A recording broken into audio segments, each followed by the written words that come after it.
और शुरुआत बड़ी खबर से करेंगे। बीजेपी बंद किए संस्थानों को खोलने की मांग को लेकर फिर से सड़क पर उतरेगी। बीजेपी ने सरकार को घेरने की अपनी रणनीति का ऐलान कर दिया है। सबसे पहले 15 से 25 फरवरी तक पार्टी डी नोटिफिकेशन के खिलाफ मंडल स्तर पर हस्ताक्षर अभियान चलाएगी, जिसका प्रदेश संयोजक नैना देवी से विधायक रणधीर शर्मा को बनाया गया है। हस्ताक्षर अभियान के बाद 25 फरवरी से 5 मार्च तक जिला स्तर पर रोष रैली निकाली जाएगी, जिसमें नेता प्रतिपक्ष जयराम ठाकुर सहित बीजेपी के सभी पूर्व मंत्री, सभी विधायक, केंद्रीय मंत्री और पद अधिकारी भी शामिल होंगे। जिला स्तर पर रैली निकालने के बाद जनता के हस्ताक्षर किए हुए राज्यपाल के नाम पर ज्ञापन डीसी को सौंपा जाएगा, जिसमें मांग होगी कि सुक्खू सरकार ने पिछली सरकार में खुले जिन संस्थानों को बंद किया है उसे फिर से खोला जाए, क्योंकि लोगों को कई जगह दफ्तर बंद होने से परेशानियां हो रही हैं।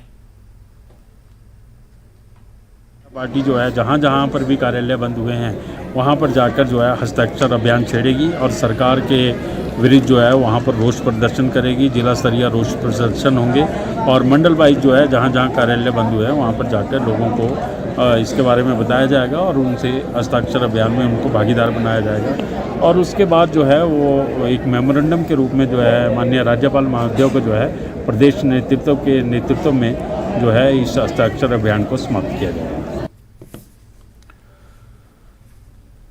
खबर है कि सीमेंट प्लांट विवाद पर कंपनी से रुख से मामला फिर बिगड़ गया है। आज उद्योग मंत्री हर्षवर्धन चौहान के साथ कई घंटे तक चली बैठक में भी कोई नतीजा नहीं निकल पाया, जिसके बाद ट्रक ऑपरेटर्स ने फिर से अनिश्चितकालीन हड़ताल जारी रखने का ऐलान किया है। बताया जा रहा है कि कल की बातचीत में कंपनी माल ढुलाई का रेट 9 रुपये और 10 रुपये प्रति टन प्रति किलोमीटर देने को तैयार थी, मगर आज की बैठक में उसने वो रेट देने से मना कर दिया और कंपनी अब पहाड़ी इलाकों में 10 रुपये जबकि मैदानी इलाकों में सिर्फ 8 रुपये 30 पैसे प्रति टन प्रति किलोमीटर का रेट देने को कह रही है, जिससे ट्रक ऑपरेटर्स भड़क गए और उन्होंने अपना विरोध प्रदर्शन जारी रखने का ऐलान किया। ऑपरेटर्स की तरफ से इससे ज्यादा रेट की मांग की जा रही है, मगर बीच का रास्ता निकालने की कोशिश हो रही थी। बैठक में सीएम को भी पहुंचना था, जिन्होंने कल यह कहा था कि मंगलवार तक विवाद सुलझ सकता है, लेकिन न तो आज की बैठक में सीएम पहुंचे और न ही विवाद सुलझ पाया। आपको बता दें कि 15 दिसंबर से ही बिलासपुर के बरवाना में एसीसी सीमेंट प्लांट और सोलन के दारड़ा घाट में अंबुजा सीमेंट प्लांट इसी विवाद के चलते बंद हैं, जिसे लेकर आज 11 बजे से लेकर दोपहर 3:30 बजे तक बैठक हुई, लेकिन इस बैठक में भी कोई नतीजा नहीं निकला। मुख्यमंत्री महोदय से उनकी वार्ता हुई होगी और हमारी संजय अवस्थी जी, राजेश धर्मानी जी, मैं और हमारे ऑफिशियल्स ने उनके सीओ से भी बात की और सीओ साहब ने रेट कोट किया है जो 10 रुपये पर किलोमीटर फॉर सिंगल एक्सल है और 9 रुपये जो है वो फॉर डबल एक्सल उन्होंने रेट कोट किया है। जो हमने ट्रक ऑपरेटर्स को ये रेट कहे तो उन्होंने मना कर दिया कि हमारे को ये रेट मंजूर नहीं है, रेट बहुत कम है। ट्रक ऑपरेटर्स ने जो अपना रेट दिया है वो उन्होंने 10 रुपये 70 पैसे दिया है और सिंगल एक्सल के लिए, और डबल एक्सल में उन्होंने कहा है कि इस रेट का 5% जो रिबेट है वो होगा। हमने बहुत कोशिश की है, सुबह से लेकर के बात कर रहे थे, मगर किसी वजह से वो बात नहीं बन पाई है और ये जो वार्तालाप है हमारी जो है ये ख़त्म नहीं हुई है, इट इज़ कंटिन्यूइंग और हम दोबारा भी उनसे बात करेंगे और उन्होंने कहा है कि भी हम इसमें सोचेंगे और को पूछेंगे, तो जैसा भी होगा वी विल कंटिन्यू इट। तो वहीं बैठक के बाद ट्रक ऑपरेटर्स ने क्या कुछ कहा, सुनिए।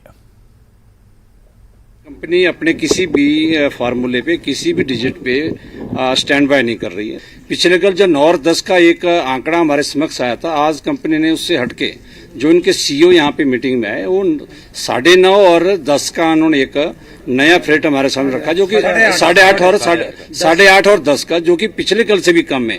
तो ये बड़े खेद का विषय है कि कंपनी यहाँ लोगों के साथ एक खेल खेल रही है और लोगों को एक यहाँ पर परेशानी खड़ी करना चाहती है हमारे इलाके में, दाड़ा घाट में और बरमाना में, पूरे हिमाचल के लोगों के लिए। नहीं, हमारा आंदोलन चला है, वो जारी रहेगा और इस आंदोलन को मजबूती प्रदान करेंगे और कंपनी के पूरे हिमाचल प्रदेश में जो इलीगल एंट्रेंस इनकी हो रही है ओवरलोडिंग की, उसको भी रिस्ट्रिक्ट करेंगे। इस कंपनी से कभी भी ये एनालिसिस करें, सरकार इसका खाका पीछे का निकाल के इतिहास देखेंगे, ये कभी घाटे में नहीं थी।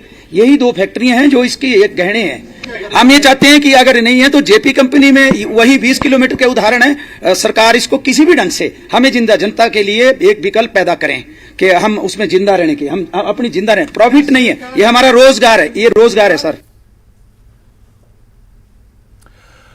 आज से हिमाचल के 4 शहरों में जियो ट्रू 5G सेवा की शुरुआत हो गई। सीएम सुखविंदर सिंह सुक्खू ने शिमला में आयोजित कार्यक्रम से 5G सेवा का शुभारंभ किया। कार्यक्रम में पीडब्ल्यूडी मिनिस्टर विक्रमादित्य सिंह और रिलायंस जियो के नॉर्थ इंडिया के सीईओ कपिल आहूजा भी मौजूद थे। लॉन्चिंग से पहले सीएम ने जियो ट्रू 5G सर्विस के बारे में जाना, इसके स्पीड का लाइव टेस्ट देखा, जियो ग्लास का भी एक्सपीरियंस लिया। सीएम ने कहा कि विकास के लिए टेक्नोलॉजी बहुत जरूरी है। हमारी सरकार शिक्षा, स्वास्थ्य सहित कई दूसरे क्षेत्रों में 5G तकनीक का इस्तेमाल करेगी। सीएम ने कहा कि अगर तकनीक का इस्तेमाल और ईमानदारी से काम करें तो 10 साल में हिमाचल प्रदेश देश का सबसे धनी राज्य बन जाएगा।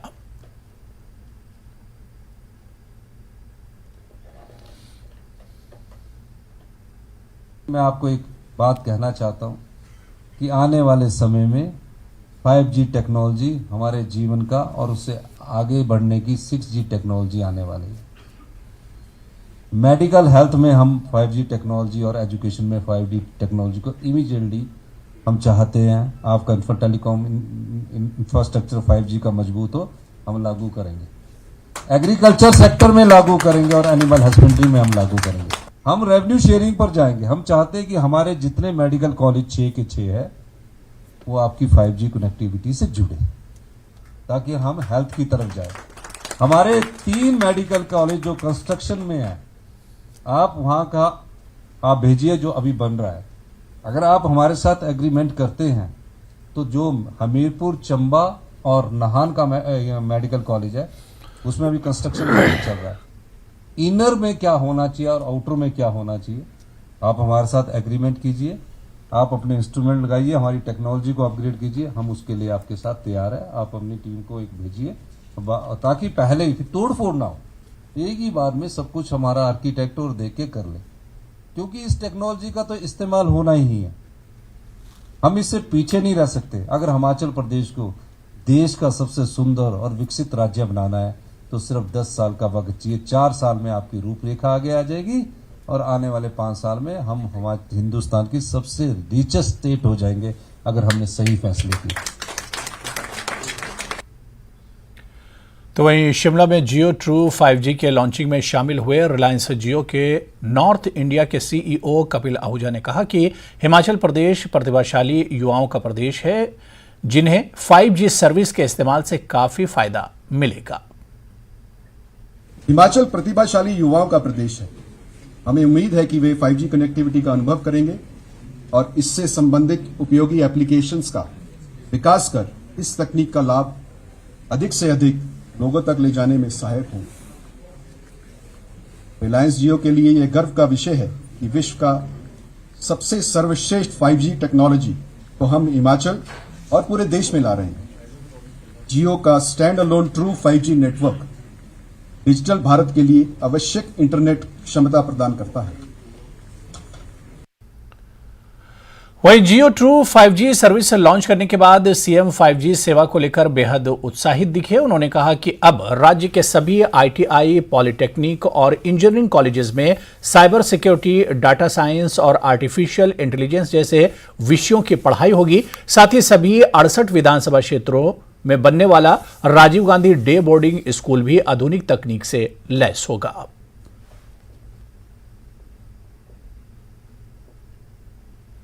देखिए, एजुकेशन में हमने कोर्सेज की बात कर दी है। टेक्निकल एजुकेशन में हमने artificial intelligence, IoT, machine learning, data science, जो भी भविष्य के लिए आज के टेक्नोलॉजी के युग है, उनके लिए हमने पैसा भी दे दिया है और अगली बार उनका करिकुलम भी तैयार कर दिया है। डाटा साइंस से लेकर जो भी और भी है, और उनको हम हिमाचल के जो विद्यार्थी हैं उनको ITI में पढ़ाएंगे, पॉलिटेक्निकल में पढ़ाएंगे, जो कोर्स अभी नहीं है, और इंजीनियरिंग कॉलेज जो हिमाचल के उसमें पढ़ाएंगे, ताकि उनको जॉब अपॉर्चुनिटी ज़्यादा से ज़्यादा मिल सके। तो उस दृष्टि से हमने उसमें तो परिवर्तन कर दिया है। जो न्यू एजुकेशन है, न्यू एजुकेशन पॉलिसी को भी हम लागू कर रहे हैं और उसमें हम Rajiv Gandhi day boarding school ला रहे हैं, जिसमें हम बच्चों को खेलने की सुविधा होगी, खाने की सुविधा होगी और शाम को घर जाने की भी सुविधा होगी। उस सिस्टम में भी हम लेटेस्ट टेक्नोलॉजी का यूज कर रहे हैं। ये सारी टेक्नोलॉजी हम जो हमें अच्छी सुविधा उपलब्ध कराएगा उनसे हम लेंगे। हिमाचल प्रदेश में जल्दी ही नई हॉर्टिकल्चर पॉलिसी लागू की जाएगी। बागवानों से बातचीत में बागवानी सचिव संजय अवस्थी ने इन्हें भरोसा दिया कि 1.5 महीने में नई पॉलिसी लागू हो जाएगी। नई पॉलिसी में बागवानों की फसल के दाम तय करने को लेकर गाइडलाइंस होंगी, जिसे लेकर बागवानी मंत्री कल विभाग के अधिकारियों के साथ बैठक करेंगे और बागवानों से भी चर्चा करेंगे। एक बार फिर से सीएम सुक्खू का संवेदनशील चेहरा सामने आया है। सीएम ने एक मरीज को एयरलिफ्ट करने के लिए अपना दौरा रद्द कर दिया और हेलीकॉप्टर चंबा भेज दिया, जहां के पांगी इलाके के किलाड़ में देवेंद्र लाल नाम के शख्स को फौरन इलाज की जरूरत थी। देवेंद्र लाल का गला कट गया था, जिसका इलाज किलाड़ में संभव नहीं था। लोगों ने फौरन विधायक जनकराज से संपर्क किया और जब मामला सीएम को पता चला तो उन्होंने हेलीकॉप्टर भेजकर मरीज को एयरलिफ्ट कराया। फिलहाल मरीज का इलाज डॉक्टर राजेंद्र प्रसाद चिकित्सा महाविद्यालय टांडा में चल रहा है, जहां उसकी हालत ठीक बताई जा रही है।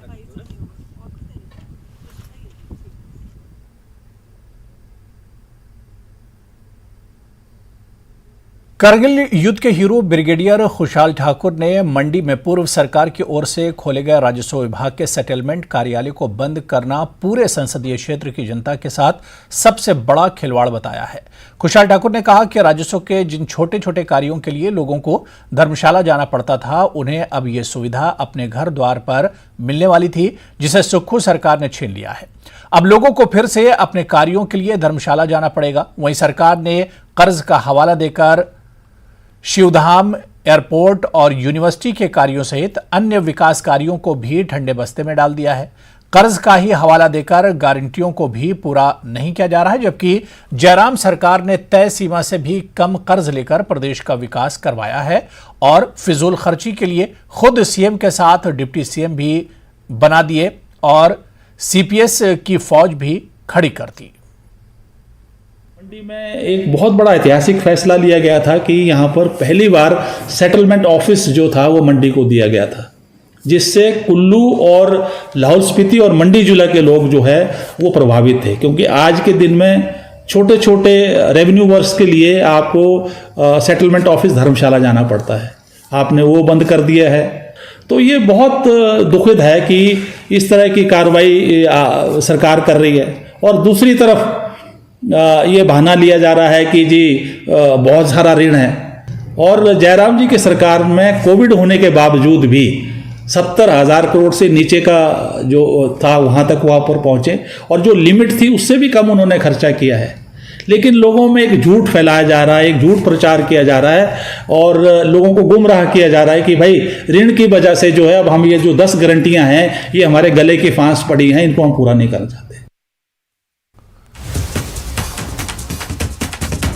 और देहरा से खबर है, जहां पर बीजेपी की कार्यसमिति की बैठक में हंगामा हो गया। बैठक में पूर्व मंत्री रमेश धवाला और भाजयुमो के प्रदेश सचिव नितिन ठाकुर आपस में ही भिड़ गए।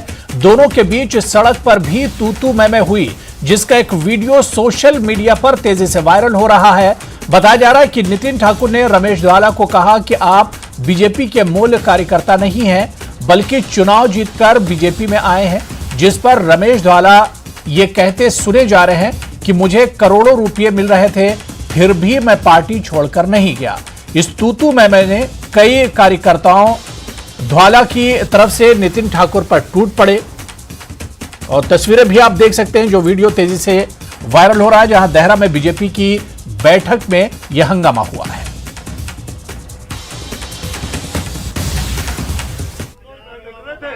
आज चुनाव जीत के आप भाजपा में आए सर, आपको भाजपा के मूल मैं आ जाए भाजपा में, मैं बात आ जाए भाजपा में, भाजपा मैं मानता हूं, मैं आ जाए पार्टी में 1970 आप लोगों ने लोग पिछली बार भी किया सर, मेरे घर में बाइक आपको मैं काम नहीं कर पाया भाई साहब, मेरे घर की आजाद जीत के मेरी गल सुनिए, मैं जरा कीता ना आपके पिछले नहीं होंगे, मुझे करोड़ों रुपए मिल रहे थे, मैंने पार्टी का आजाद चुनाव जीत के आप भाजपा में आए सर, आपको भाजपा के मूल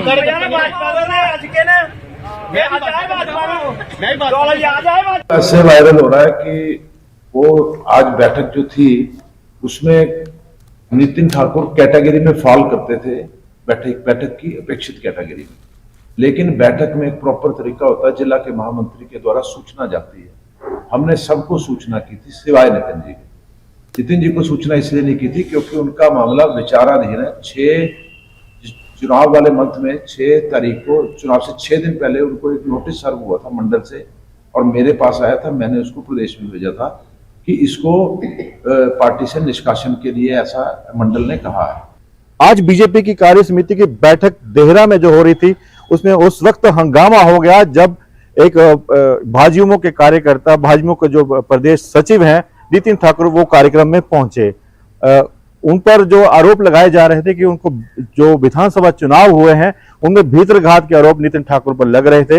इस पर जो रमेश ध्वाला और रमेश ध्वाला के जो समर्थक थे उनसे उलझे, उनका एक वीडियो सोशल मीडिया पर जमकर वायरल हो रहा है, जिस पे जो नितिन ठाकुर आरोप लगा रहे हैं कि जो रमेश ध्वाला है वो बीजेपी के मूल कार्यकर्ता नहीं है, और 1998 में जो चुनाव हुए थे, आजाद चुनाव लड़े थे, उसके बाद वो पार्टी में आए हैं, और खुद को नितिन ठाकुर बता रहे हैं कि वो बीजेपी के मूल कार्यकर्ता हैं। इसी बीच काफी बहस हुई है, और बहस होने के बाद जो बीजेपी के जो देहरा जिला के अध्यक्ष हैं संजीव शर्मा सामने आए हैं। उन्होंने कहा कि बीजेपी के जो आज हंगामा हुआ है इसको लेकर उन्होंने एक सफाई दी है। उन्होंने कहा है कि हंगामे की वजह जो थी वो नितिन ठाकुर थे, क्योंकि नितिन ठाकुर को मंडल देहरा ने भी उनकी निष्कासन की सिफारिश की है, और लगातार तमाम आरोप और भीतरघात के नितिन ठाकुर पर लगे हैं। इसलिए उनको कहा गया था कि वो बैठक में ना आए, और बैठक में आए, इसके बाद जो कार्यकर्ताओं आपस में उलझे हैं।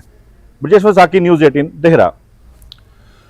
मनाली के पतलीकोहल में विधायक भुवनेश्वर गौड़ ने करोड़ों रुपए की लागत से बनने जा रहे बस स्टैंड का भूमि पूजन किया। बता दें कि घाटी की जनता लंबे समय से पतलीकोहल में बस स्टैंड की मांग कर रही थी, जिसका स्थानीय विधायक भुवनेश्वर गौड़ ने भूमि पूजन किया। यहां बनने वाले बस स्टैंड पर 7 करोड़ 70 लाख रुपए की लागत आएगी। लोगों में बस स्टैंड को लेकर काफी खुशी दिखाई दी।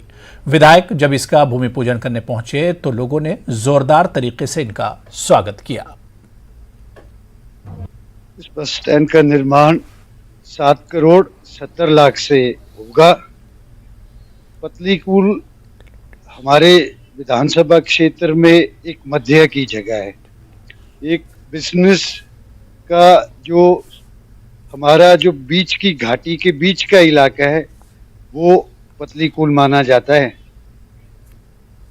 सभी जो हमारे किसान बागवान हैं, हमारे क्षेत्रवासी हैं पतलीकूल में, क्योंकि बहुत से ऑफिसेज भी हमारे यहाँ हैं, तो लोग अपने अपने कार्यों के लिए यहाँ आते। मैं समझता हूँ ये बस स्टैंड बनने से पूरे क्षेत्रवासियों को एक बहुत अच्छी सुविधा पतलीकूल में मिलेगी। चंबा में नई प्रजाति का एक सांप मिला है। दुनिया भर के वैज्ञानिकों के रिसर्च के बाद सांप का नाम चंबा के नाम पर ही ग्लेडियस चैम्बेनीज रखा गया है। इसके अलावा पहली बार यहां सेंट्रल एशिया कोबरा भी देखा गया है, जो बेहद खतरनाक है।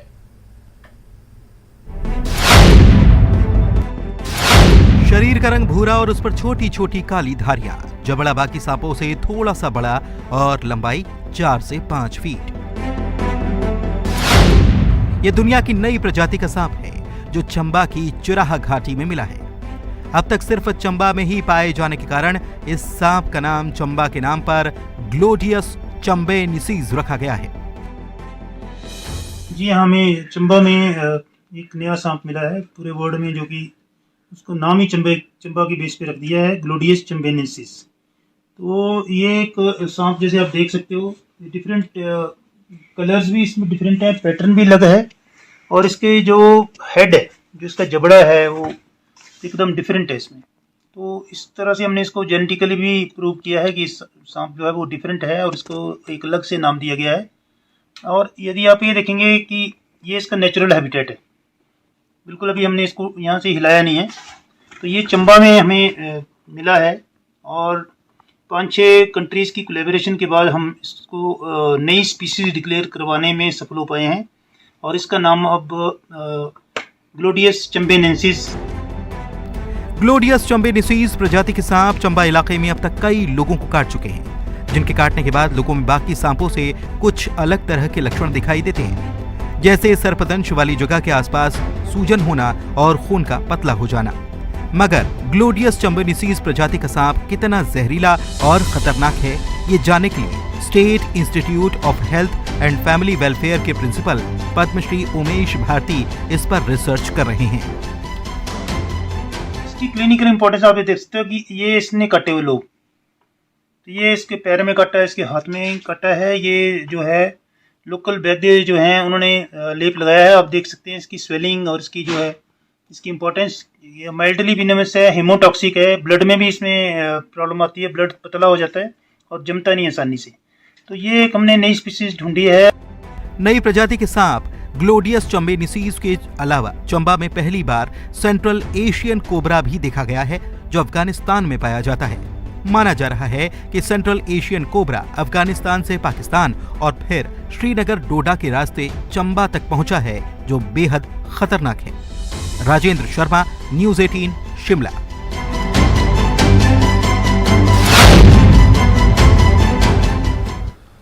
दो दिन पहले नालागढ़ के बरोटीवाला में फौजी के परिवार से मारपीट मामले की नई कहानी सामने आई है। आरोप लगा था कि फौजी के मां और बहन को अगवा कर कार में करीब 20 किलोमीटर तक पीटते हुए ले जाया गया। मगर अब इस मामले में फौजी की पत्नी सामने आई है। उसका कहना है कि मारपीट का आरोप गलत है। इनके मुताबिक इनके पति के साथ उनका विवाद चल रहा है। मामला कोर्ट में है, जिसे लेकर ससुराल वालों ने झूठी कहानी रची और मारपीट का आरोप मेरे भाई बहनों पर लगाया है, ताकि मैं घरेलू हिंसा जो मामला दर्ज है उसे वापस ले लूं। मेरी पहले भी मीडिया में एक वीडियो वायरल हुई और उधर से फौजी है जो, मैं उनकी वाइफ हूँ, जयपाल जी, उन्होंने भी वीडियो बनाई हुई है कि मेरी जो माँ और मेरी जो सिस्टर उनको मारा पीटा है, वो सब झूठ है। ये जो मेरे भाई हैं इनको बदनाम करने की जो कोशिश की है उन्होंने, और ये थाने में जो मेरे देवर हैं उन्होंने चुपके से इनकी वीडियोस वायरल कर दी है। वीडियो बनाई हुई थी वहाँ पे। हमारा उधर कोर्ट में केस चला हुआ है डोमेस्टिक वायलेंस का, तो उसी को बंद करवाने के लिए मेरी सास और ननद गांव में आई। उन्होंने मेरे को बोला कि अपना केस वापस ले लो, अब हम प्यार से रहेंगे। खरूनी में वो रहते हैं, हम प्यार से रहेंगे सब लोग। और ये सब कुछ उन्होंने ड्रामा क्रिएट किया मेरे गांव में आकर के अपना केस वापस ले लो, बट मैंने ऐसा करने से मना किया, तो वो मेरे साथ फिर से उन्होंने उसी तरीके से मारपीट की जिस तरीके से ससुराल में करते हैं। हमें आरोपी बताया है, तो मैं इनसे यही कहना चाहूँगा कि हम कोई आरोपी नहीं है। हमारी जो ये बच्ची है इसके साथ उन्होंने लेडीज़ों ने मारपीट की थी और हम इसको छुड़ा के सिर्फ वहाँ से चले गए थे। तो उन्होंने इसको मुद्दा बना के हमें पुलिस स्टेशन में बुलाया गया कि हाँ आपने ये सब देखा था, तो हम यही गवाही देने गए थे कि हमने देखा था। तो उसके भाई पवन कुमार जो पत्रकार है, उसने चोरी से हमारा वीडियो बना के कहीं वो सोशल मीडिया पे वायरल कर दिया और उनको न्यूज़ चैनल वालों को दे दिया। इसीलिए उन्होंने वो न्यूज़ चला दी, इसलिए हमें बदनाम किया जा रहा है कि ये आरोपी हैं। तो चलिए, इस बुलेटिन में भी फिलहाल इतना ही। नमस्कार।